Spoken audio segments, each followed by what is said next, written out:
Can artificial intelligence obtain a higher cognitive capacity than humans? I chose the topic of artificial intelligence because I intend to major in computer engineering. Technology shapes our life as it continues to develop and assist in our daily task. Few people know the capabilities of AI, leaving space for mental agility. Will AI take over the world? Can technology rebel against its mortal creator? Or more importantly, will AI obtain human intelligence? This broad parochial perception must be confronted with the facts. My thesis is artificial intelligence can transcend itself into consciousness due to the introduction of chemical serotonin-compatible neural networks to that of a human and singularity demonstrated by self-evolution.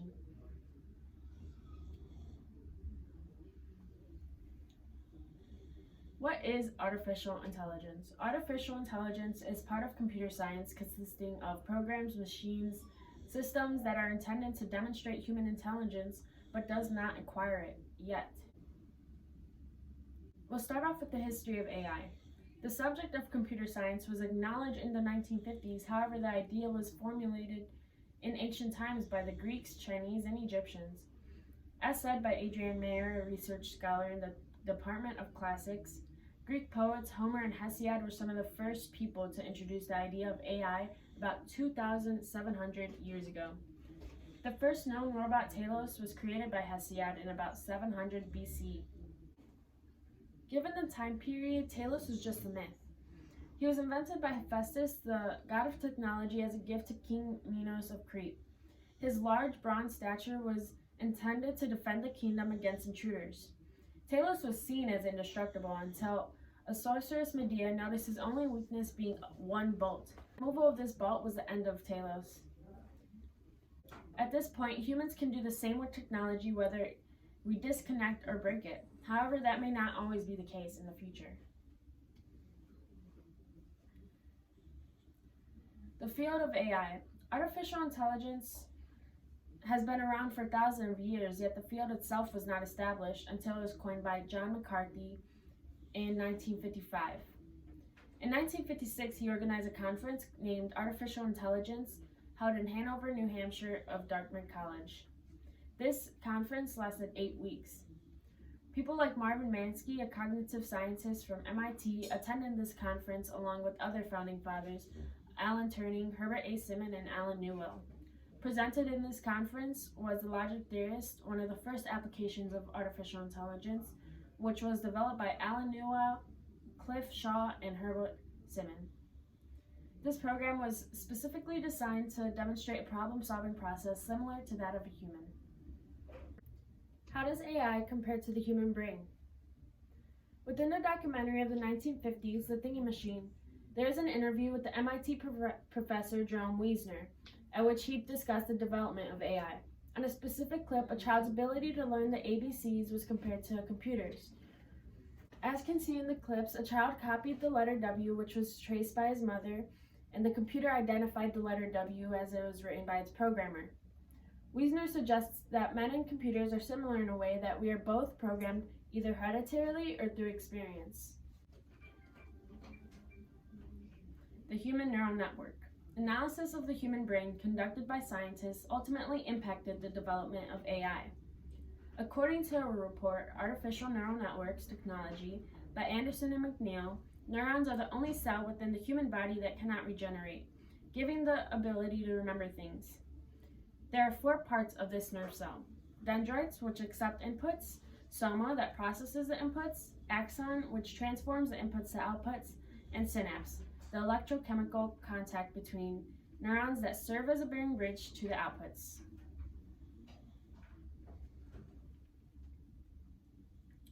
Artificial neural networks and how it replicated the human brain. The artificial neural networks are interconnected nodes that form paths between the inputs, hidden layers, and outputs, mimicking the humans and allowing AI to communicate, perform tasks, and learn. Essentially, nodes, which is another name for neurons, formulate an output by using algorithms to collect and analyze the information given, and ultimately create an output. The most valuable and related data is then passed through the weights, which connect nodes and allow information to pass through each layer. Despite that artificial neural networks perform similarly, the human brain is undoubtedly more complex considering that AI is man-made.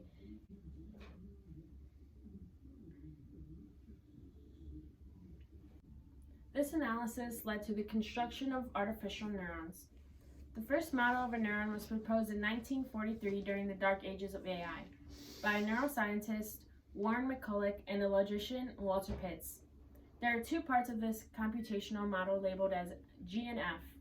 Half the neuron G had similar function of a dendrite and contained three different computational inputs. These factors measured the degree of the input, or otherwise its importance, which determined how fast or slow the pulses were generated to communicate to the output. Take selective hearing, for example. If someone were to ask you to hand them something, you may dismiss them. However, if they were to pay you to hand them something, you may act fast because it would be for your benefit.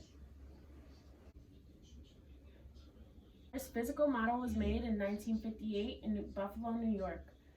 Modern AI was introduced by psychologist Frank Rosenblatt. Rosenblatt invented a physical and working model of the neural network called perceptron. However, this was seen as a failure, considering that it could only contain minimal knowledge. Eventually, artificial intelligence branched off into three different areas.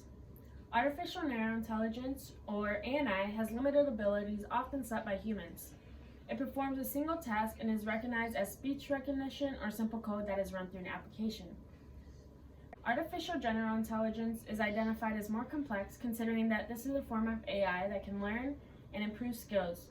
It has the ability to perform tasks the same as a human. Artificial superintelligence, or ASI, is the most powerful of all three forms. It is a type of AI that stimulates fear in a human because of the stage AI surpasses human intelligence and reaches consciousness. This is expected to happen in 2050. Unlike their ANI, there would be no boundaries to prevent this machine from obtaining data from all over the web.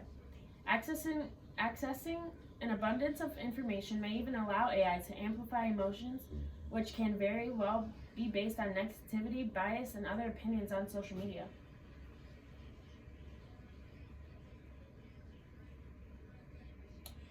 ASI, or singularity. If artificial superintelligence is created, technology will reach singularity. A scientist in 1961 had said, "Until I see a machine producing genuinely new things, I will not agree that the machine thinks."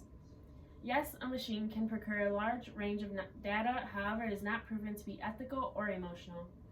It has not been achieved and is currently hypothetical, considering that no program has attained a higher level of intelligence than a human. However, one chemical may have the ability to do just that. Serotonin.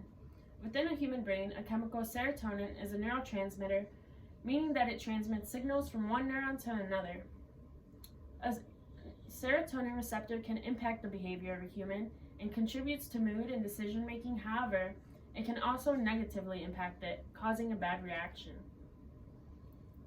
In correlation to homeostasis, low levels of serotonin can result in the sickness, which is why the antidepressant Prozac is needed to balance them. There are approximately more than 300 million people in the world who suffer from depression, and the disease is mainly treated by a serotonin reuptake inhibitor, Felicity, or Prozac. So what is the effect of serotonin, good or bad? A magazine called Science contains an interview with Zachary Manin, a neuroscientist at the Champlamade Center. He proposes that AI may suffer in a similar way that humans do.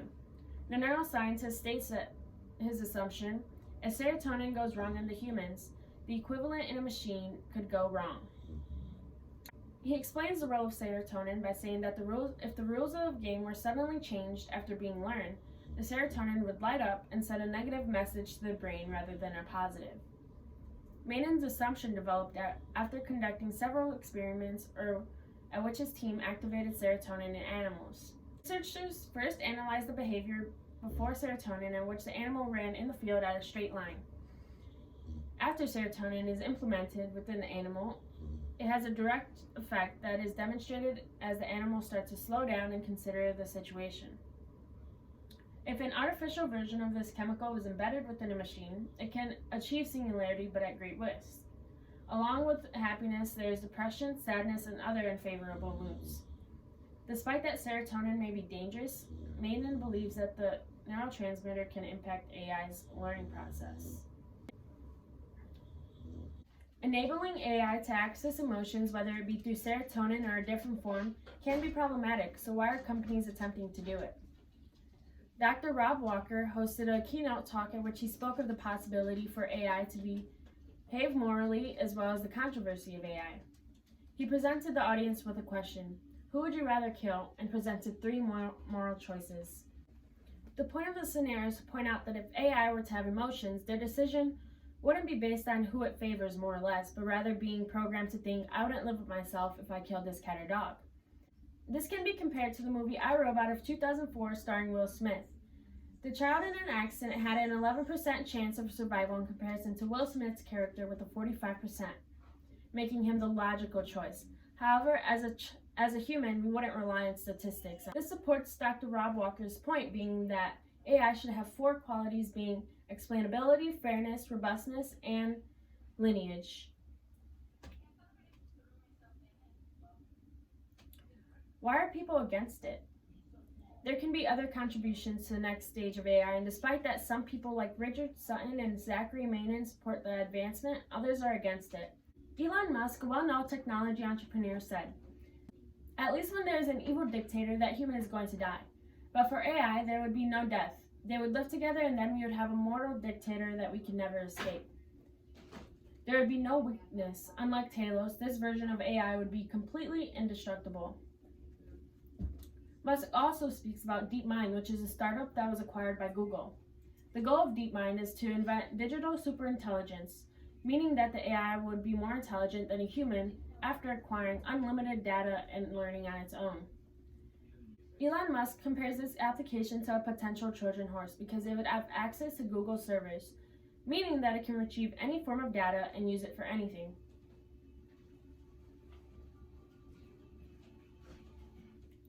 In conclusion, AI cannot reach singularity without being refurbished by human. Presently, we have only reached ANI, which is the first of three branches of AI. Artificial narrow intelligence is the least threatening form, considering that limitations are set by the programs that run it. After reaching artificial general intelligence, AI would have the same intelligence as humans, ultimately leading to artificial superintelligence or singularity, which is the last but most powerful form. Rather than humans training the machines like we did in the 1950s, the machines will teach itself like humans do as we grow up, but times a million. Serotonin and the improvement of the neural networks can be major factors in AI. AI will either act with empathy and warmth or act out in response to depression, anxiety, and so on.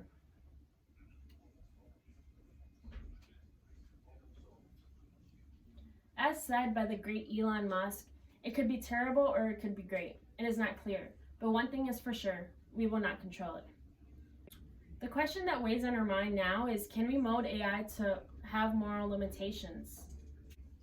Essentially, our future is determined by its creators.